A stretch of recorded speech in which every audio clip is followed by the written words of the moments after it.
a brief summary this evening. I will guide us in a practice together for the first portion of our gathering. That will probably go till about 7:35 or so, and then we'll have a break where we can visit. And well, gosh, yeah, there are treats over there, so enjoy some connection with one another. And then I'll give some thoughts and see what you all think about that. So the practice that I am hoping that will be useful for you, we'll see, is called letting be, letting go, and letting in. And I want to emphasize that you are your own expert. If at any time you feel uncomfortable with this practice, please do not make yourself continue. You can tune me out and do whatever it is that is most nourishing for you. That might be following your breathing, practicing grounding, awareness of sensations of your feet on the floor, or scanning the room, noting colors and shapes. Whatever you choose is fine. So let's begin by moving the body into a comfortable, balanced position.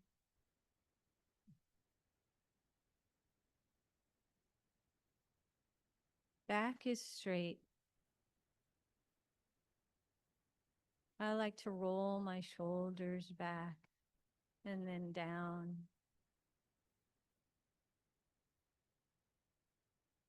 The head balancing on the neck.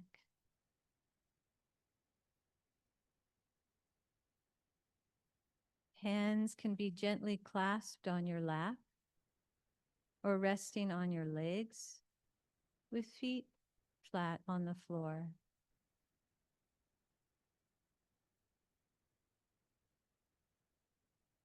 Eyes can be closed or simply lowered.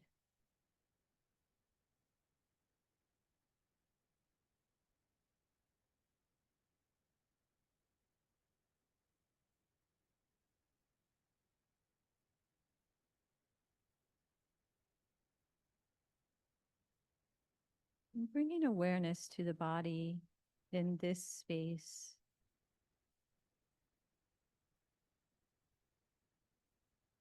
Awareness of sensations.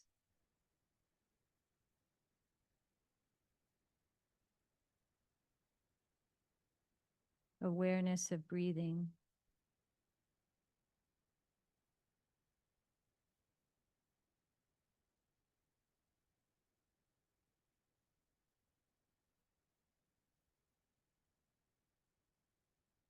The awareness of the body has no opinion of the sensations. It simply knows what is there to be known.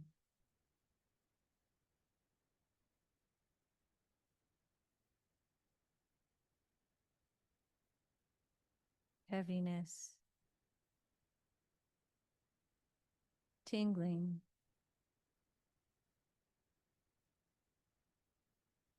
movement,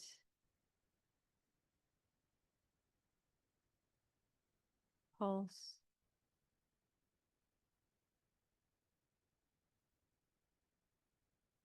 expansion and contraction of the breath.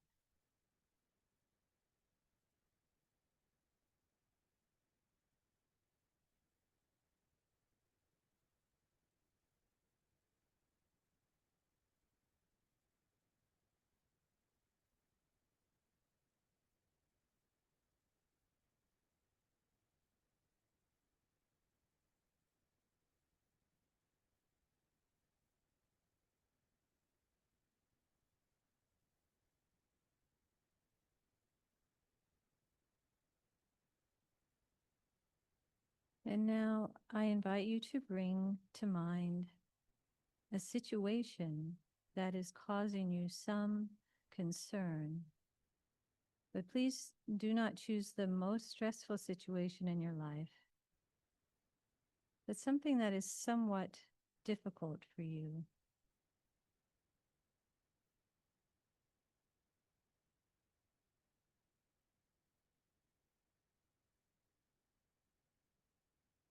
And once you have settled on a situation, please bring to mind a specific moment in time regarding this situation.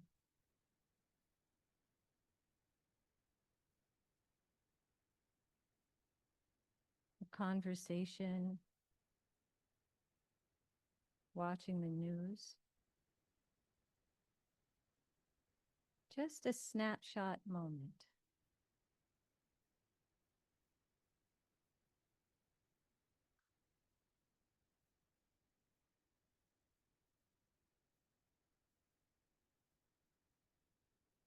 Bring to mind specific details of this situation. Where are you?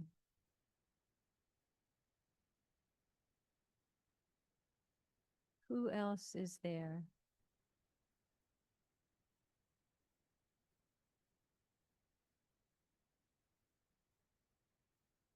What is occurring?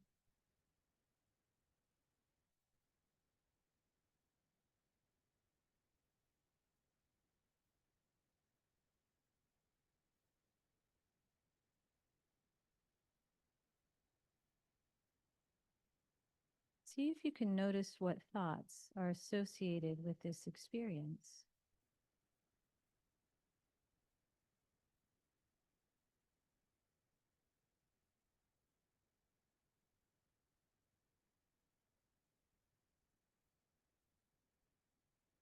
Notice what physical sensations arise in the body as you contemplate this situation.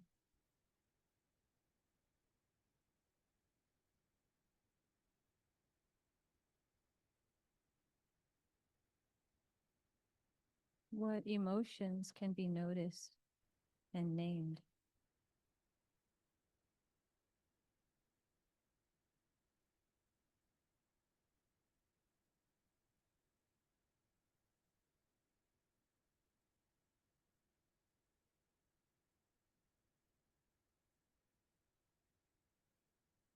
Practicing letting be. See if it's possible to begin to observe this situation through non-judgmental awareness. Noticing the thoughts and letting them be without getting caught in them.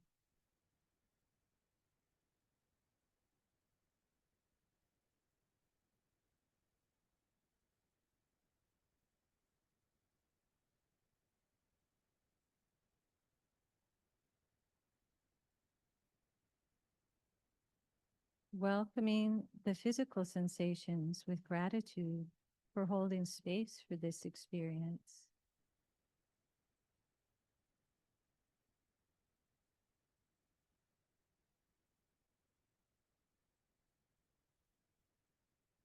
Allowing emotions to be felt as much as is comfortable.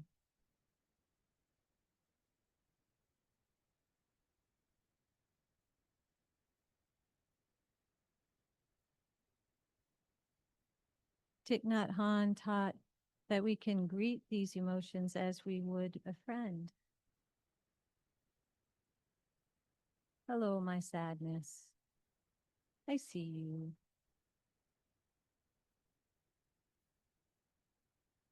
Hello, my anger. I'm here for you.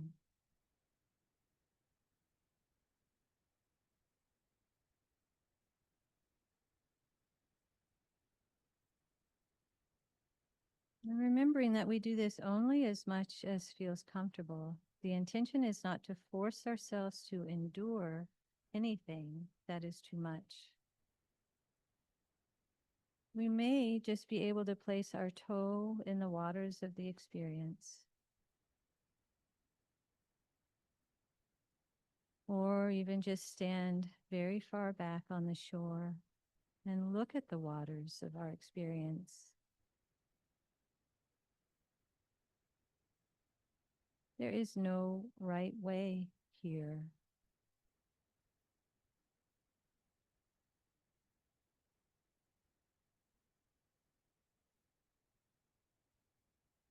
Letting everything in awareness be just as it is.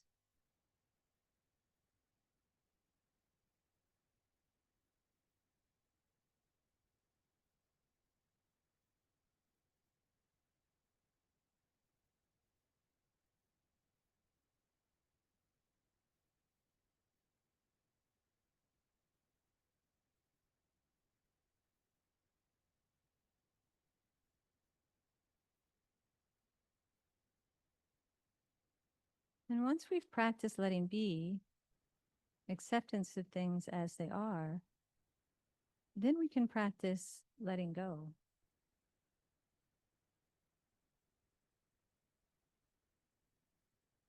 So beginning with body sensations, notice any areas of tension.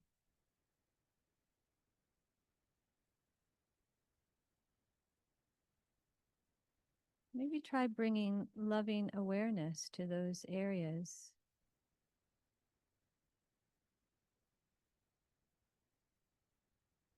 You might like to thank them for holding what is needed to be held and invite them to unclench, release, and relax, even just a little.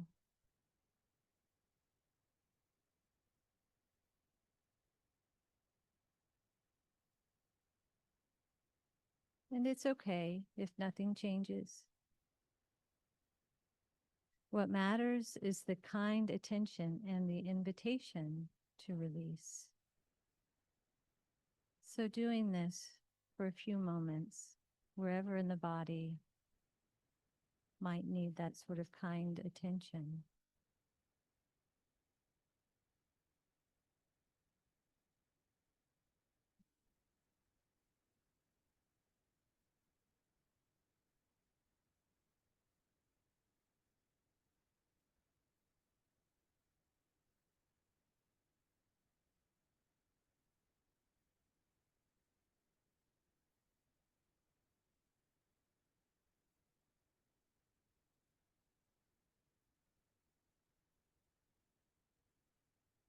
And next, noticing thoughts once again. Now, we see if we can let them come and then let them go.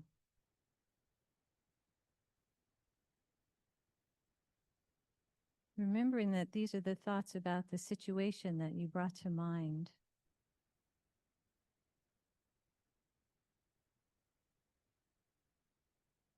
You can imagine placing them on a leaf that flows away on a stream. Or you could take a screenshot of the thought in your mind and allow it to slowly fade away in the distance.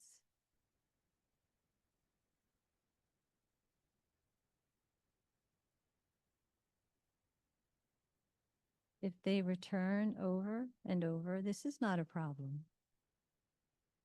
We just have more opportunities to practice accepting the thought and then letting it go.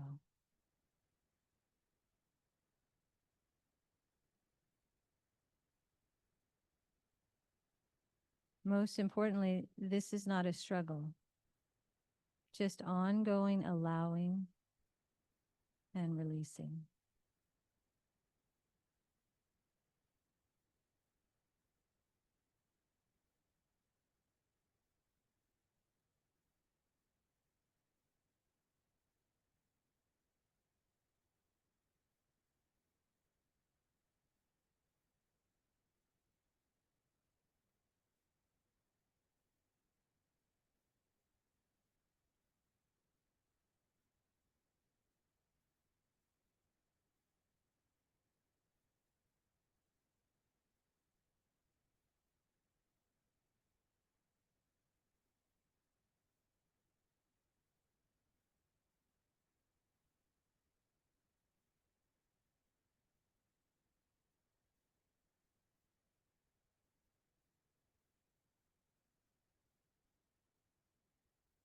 And now checking in with what emotions are present related to this difficult situation.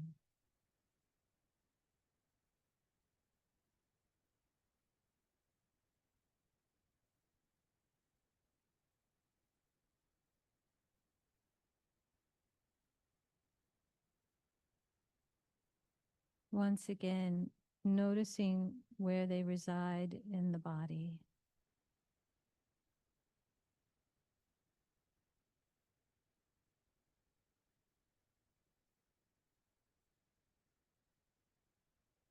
Maybe it's possible to allow them to flow like a clear stream through you as much as feels comfortable.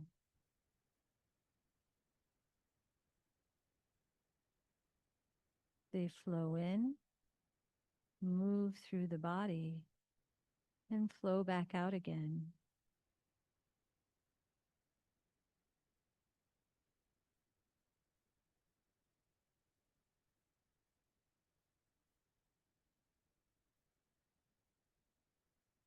Emotions, like everything, are impermanent, constantly moving.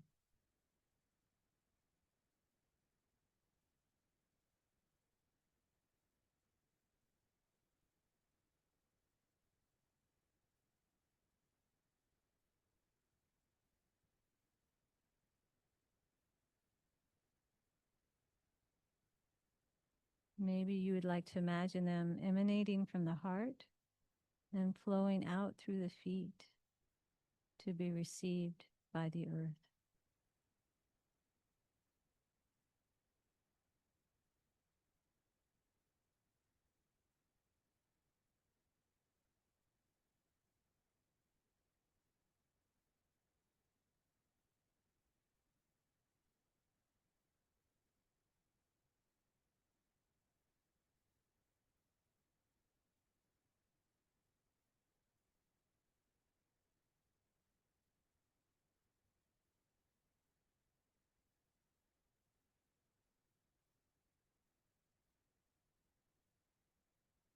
And finally, we practice letting in. Bring to mind anything that is good, or at least okay, as you recall this situation. And this can be something you notice in the present moment, or something from a memory, or anything related to your situation that may be positive.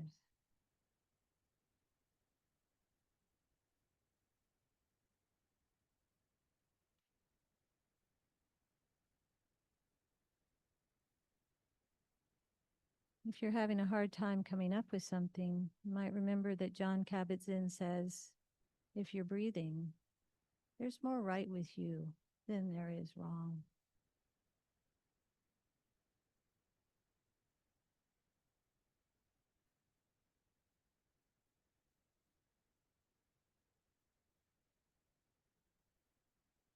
Maybe you could think about the sun shining today.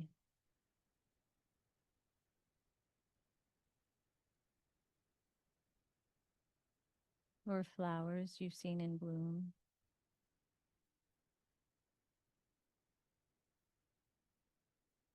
A person or a pet that you love.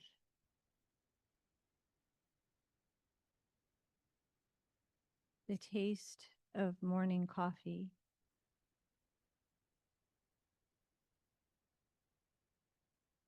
A smile from a friend or even a stranger.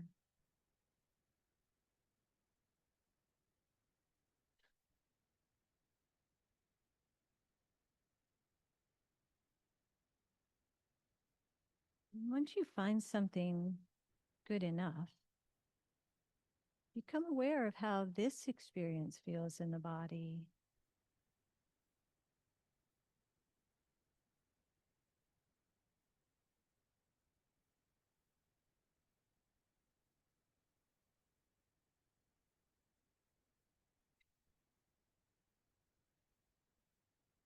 like blowing on a small flame. Breathe into this feeling, allowing it to grow.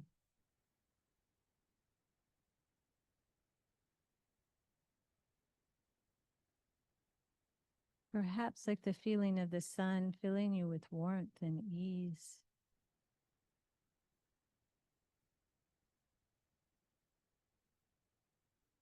Is it possible to savor the good feelings here?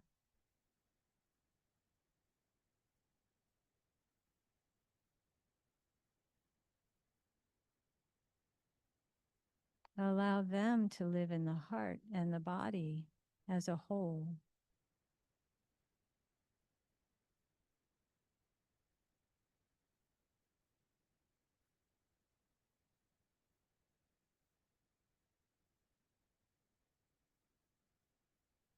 You may even see if you can bring a slight smile to the mouth.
If you're not able to find something good or feel any contentment, it's perfectly fine.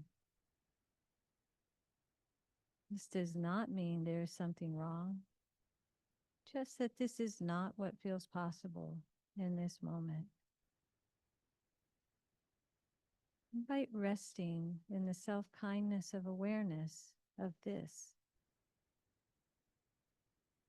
Knowing how you feel is just how you feel right now.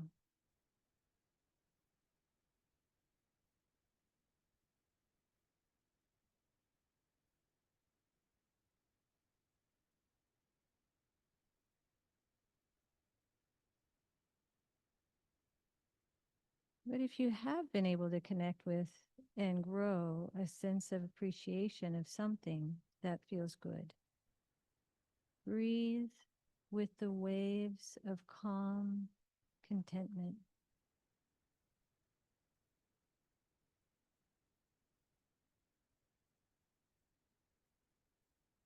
Like resting on a raft in gentle water.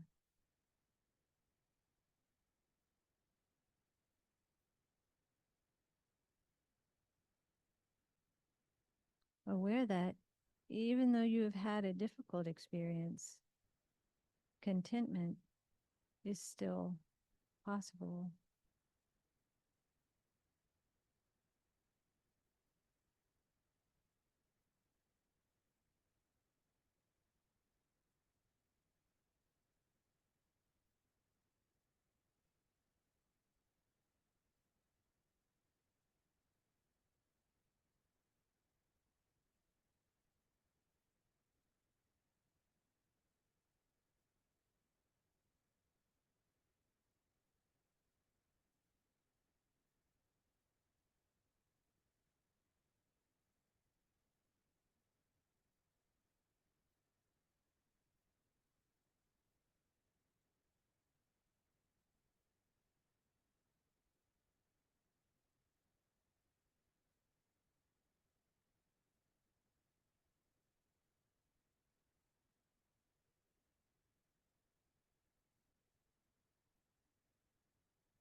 Maybe some of you saw already the topic for tonight, but this evening I'd like to talk about hope.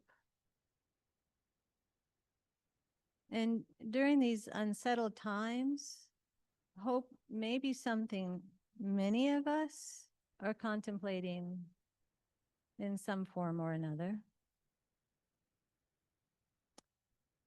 But hope, like love, is difficult to define. But we know it deeply, especially if it feels like we don't have it.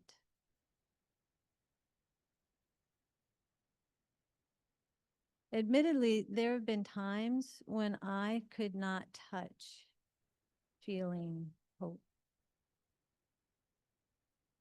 feeling hopeless.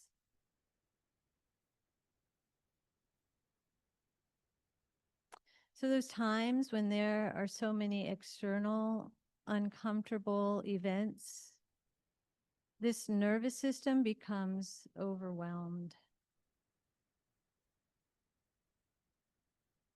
The mind becomes foggy. And whatever hope is, it doesn't seem to be present in that moment. So when feeling hopeless, I cannot experience the wonder of things just as they are. The taste of strawberries is just a taste.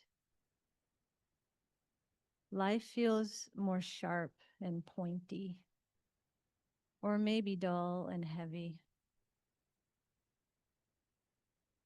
So the experience of no hope seems pretty clear, physically, mentally, and spiritually. But what is hope? As I said, it's difficult to define. According to the poet Emily Dickinson, hope is the thing with feathers that perches in the soul and sings the tune without the words and never stops at all.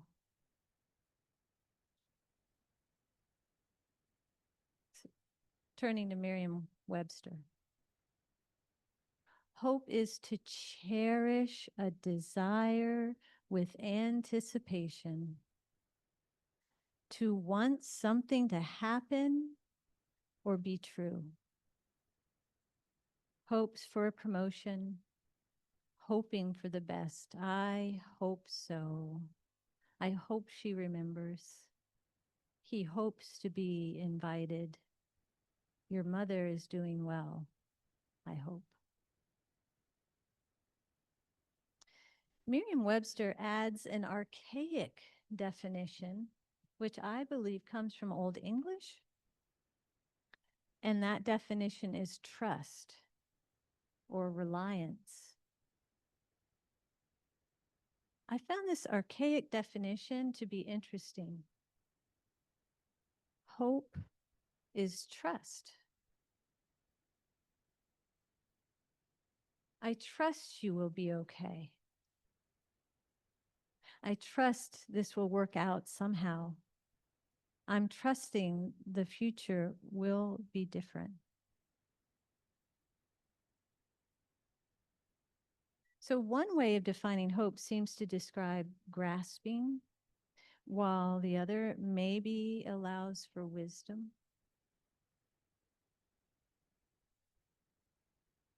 Hopefulness is inherent in the teaching of the Buddha, in that he taught about suffering and the end of suffering.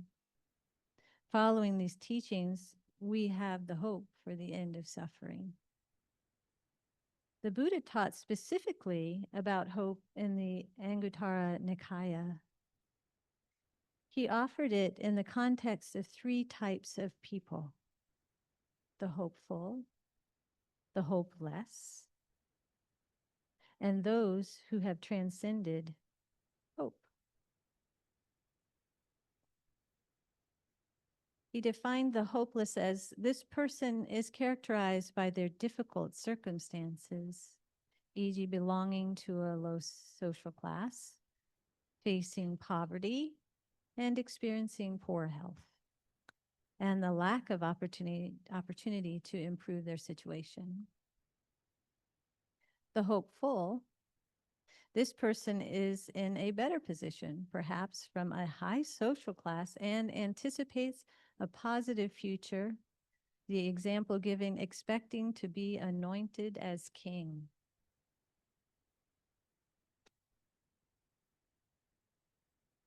It's a high hope. And then the one who's done away with hope, this person has transcended the need for hope in external circumstances and instead focuses on developing inner qualities and practices that lead to liberation. What does it mean to transcend the need for hope? And are there still times when hope is valuable? The author Anne Lamott describes hope as a paradox in her book, Almost Everything: Notes on Hope. She starts her book by saying, quote, "I am stockpiling antibiotics for the apocalypse. Even as I await the blossoming of paper whites on the windowsill in the kitchen. The news of late has captured the fever dream of modern life, everything exploding, burning, being shot, or crashing to the ground all around us, while growing older has provided me with a measure of perspective and equilibrium and a lovely long-term romance. Towns and cities, ice fields, democracy, people, all disappear while we rejoice and thrive in the spring and the sweetness of old friendships. And families are tricky. There is so much going on that flattens us, that is huge, scary, or simply appalling. We're doomed, stunned, exhausted, and over-caffeinated. And yet outside my window, yellow roses bloom and little kids horse around, making a joyous racket.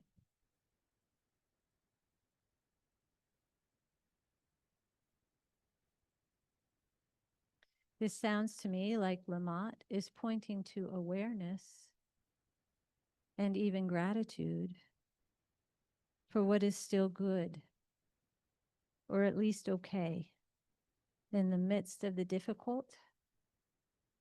And this is a form of hope. A few months ago, the question entered my mind, where does hope reside? I became curious. One form of hope is the product of the mind, creating stories about how we want things to be and then clinging to them. The stories can entail thoughts of how what is happening now is not what is wanted. Thoughts that if something happens, we will be happier and better. Or it can be a hidden fear. Hoping someone gets home okay is actually worry that they will not. This kind of hope pertains to the first two types of people described by the Buddha. But there's also wholesome hope, which resides in the heart, allowing for equanimity. A sincere desire for the well-being of all creatures. The wish that maybe humans haven't figured some things out yet, but will someday. like to be compassionate or caring for this planet. Wholesome hope can exist without attachment to the need for hope, which may be the third type of person. I think wholesome hope exists in the same realm as love. It exists for its own sake and not to get to anything.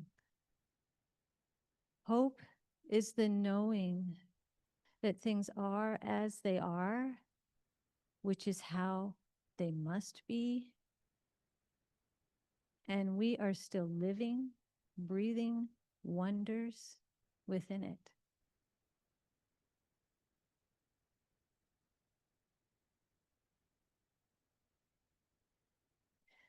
This from Anne Lamott. Love has bridged the high rises of despair we were about to fall between. Love has been a pinlight in the blackest, bleakest nights.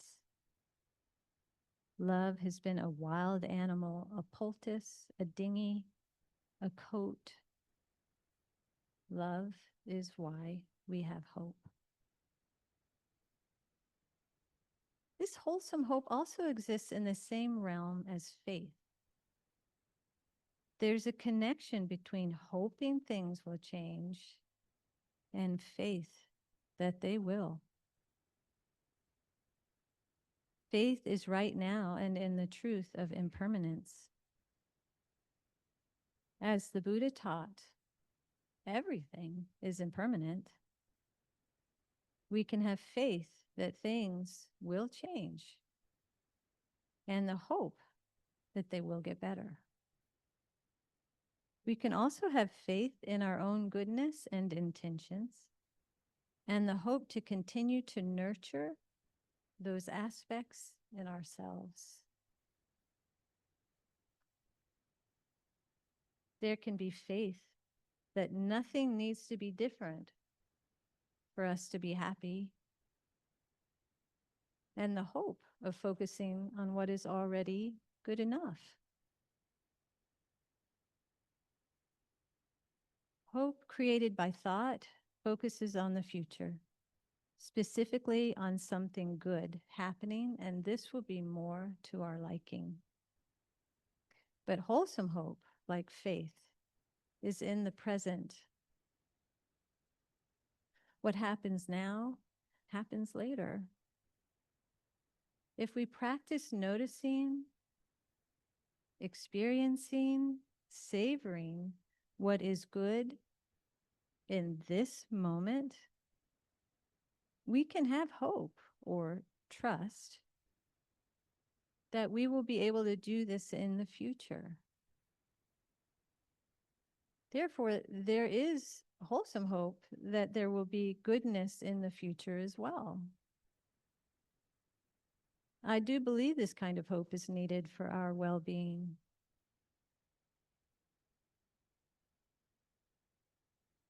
Joanna Macy, environmental activist, author, and scholar of Buddhism, passed away in recent weeks.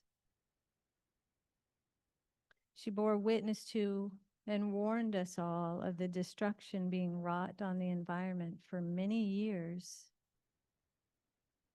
Yet she never gave up hope for things to get better. In fact, she wrote a book entitled The Active Hope: Approaching the Mess with Unexpected Resilience and Creative Power. Here's what she said about active hope. Active hope is not wishful thinking. Active hope is not waiting to be rescued by some savior. Active hope is waking up to the beauty of life on whose behalf we can act. We belong to this world. The web of life is calling us forth at this time. We've come a long way and are here to play our part. With active hope, we realize that there are adventures in store, strengths to discover, and comrades to link arms with. Active hope is a readiness to discover the strengths in ourselves and in others, a readiness to discover the reasons for hope and the occasions for love.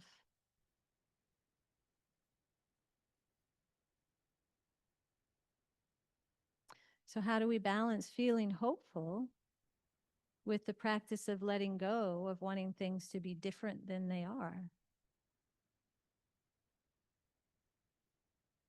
The practice of letting be, letting go, and letting in, which we did a little while ago, can be helpful. First, we practice accepting, which doesn't mean liking that things are the way they are due to all the causes and conditions that have come before. We let reality be. Part of letting be is allowing ourselves to experience what we feel in response to life events without condemnation of our feelings. Pema Chodron writes in When Things Fall Apart, Heart Advice for Difficult Times, to stay with that shakiness, to stay with a broken heart, with a rumbling stomach, with the feeling of hopelessness and wanting to get revenge, that is the path of true awakening.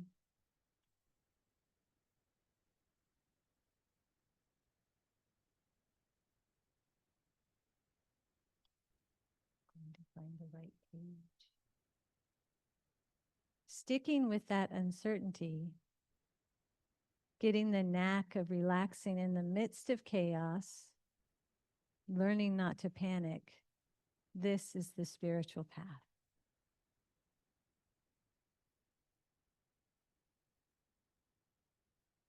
Once we can let be, then we practice letting go of clinging to the stories of how we wanted things to be and pushing away or hating what we don't want. We pause and notice our thoughts. What are we believing? We don't try to change them. Just become aware of them and see if we can become even just a little less attached. And finally, we practice looking for the good or the good enough that is also present in each moment and allow awareness to rest in the feelings that arise with that experience. I'd be curious to know if you were able to find anything that was okay in your difficult experience. A very interesting practice. Allow the wholesome feelings to be watered and to grow, consciously absorb them, and know that this is reality too.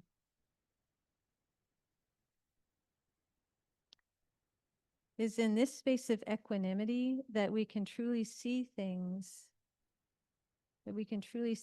as they are, and wisely choose the next step to take, rather than being stuck in our thoughts and wanting things to be different. We can do this every moment we remember to practice. What happens now happens later. We have hope for equanimity going forward. And it does take practice. Diligent, regular, intentional practice, even for those who seem enlightened. In an interview many years ago, Thich Nhat Hanh was asked, "You seem to be completely content. Are you never unhappy?" Thich Nhat Hanh laughed. "You haven't listened well, young man. You haven't understood what I have said. Happiness." Happiness is not possible without sadness and suffering.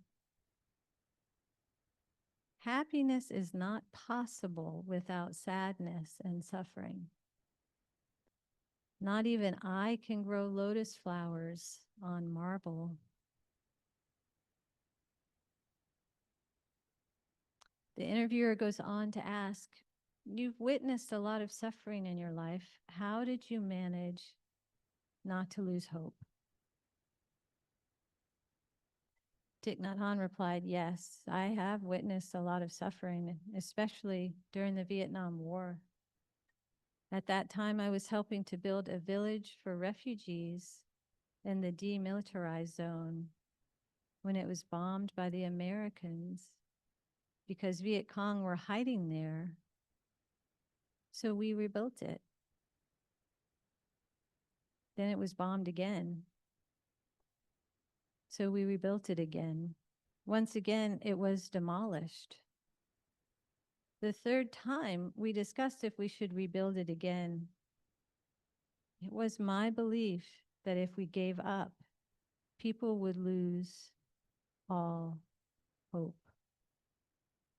So we rebuilt the houses again a third time, then a fourth time, and finally a fifth time.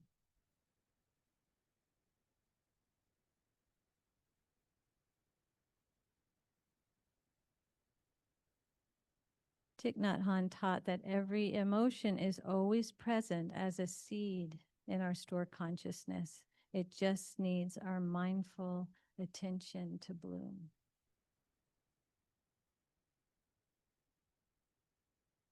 We can water the seed of hope, knowing that awareness is with us in the now, always.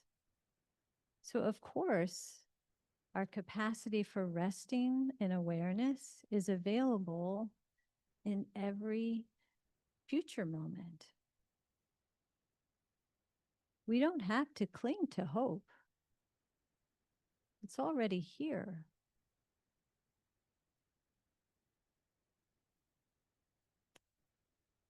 I'd like to share some personal experiences of where I have found hope.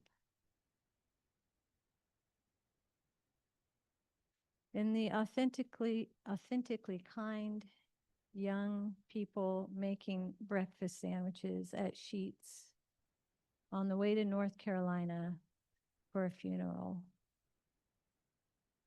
wishing us a good day and meaning it. Meeting others in a McDonald's parking lot who were also heading home from a funeral after a long ride, looking at one another and understanding and sending each other on our way with a wish for safe travels. It's in having family drop what they are doing, everything they are doing, and show up at your house with groceries and support. And in everyday things, nurturing acorns until they burst forth into a tiny tree, and then planting those tiny trees, adopting a dog, making your next dentist appointment, being here with you. Really, the list could go on and on. Practicing wholesome hope in difficult times is practicing wise view, understanding the nature of reality, recognizing impermanence of all things, and the interconnectedness of cause and effect. Wise intention, cultivating wholesome intentions, making a conscious effort to move away from harmful thoughts and actions. Wise effort, making a conscious effort to prevent unwholesome states from arising, and cultivating wholesome states, maintaining wholesome states, actively working to improve oneself and overcome negative tendencies. And wise mindfulness, cultivating present moment awareness.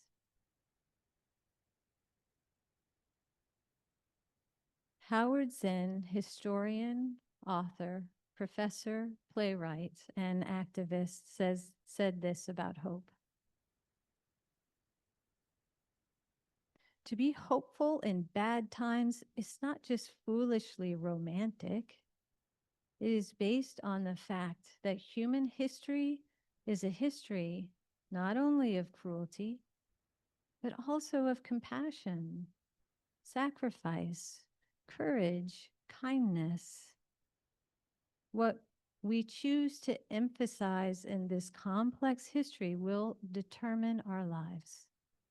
If we see only the worst, it destroys our capacity to do something. If we remember those times and places, and there are so many, where people have behaved magnificently, this gives us the energy to act and at least the possibility of sending this spinning top of a world in a different direction. And if we do act in however small a way, we don't have to wait for some grand utopian future. The future is an infinite succession of presents. And to live now as we think human beings should live, in defiance of all that is bad around us, is itself a marvelous victory.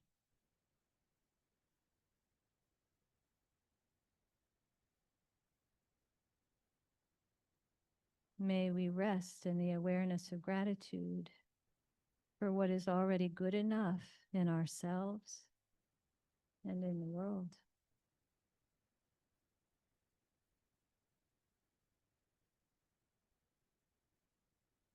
And thank you for your kind attention and patience.